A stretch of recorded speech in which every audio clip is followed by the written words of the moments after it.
薛凱琪打頭陣為 ATV 台慶競唱會獻唱新歌。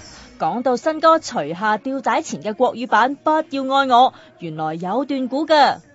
因為有一段時間幾年前嘅薛凱琪有一段時間係好唔開心嘅，咁變咗睇好多嘢啦，即係無論係睇家庭啊、愛情啊，或者人生啊、事業，即係睇未來睇得好灰，即係嗰段時間我係諗嘢比較負面啲㗎，即係嗰排會睇愛情嗰個概念就係即係就算個揾到個好嘅，都唔會夠膽去開始。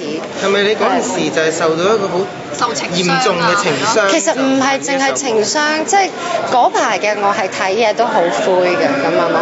咁而家咧，而家感情方面點啊？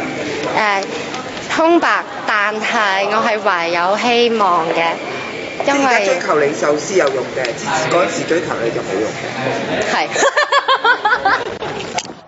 講返 ATV 台慶啦，有人聽到你喺送生日卡期間講錯咗 TVB 喎，咁大件事？ ATV 唔係啊，因為我哋有人現場聽到係 TVB， 跟住我哋歪帶聽翻就有個音係咁樣。ATV 唔係，我覺得因為其實我哋身邊有兩個主持喺度，如果我講錯嘅話，你當我真係講錯，佢哋真係咁醒，我一定會識同我鬥，但係佢哋冇，真係一路。我聽唔到，我聽到係 ATV。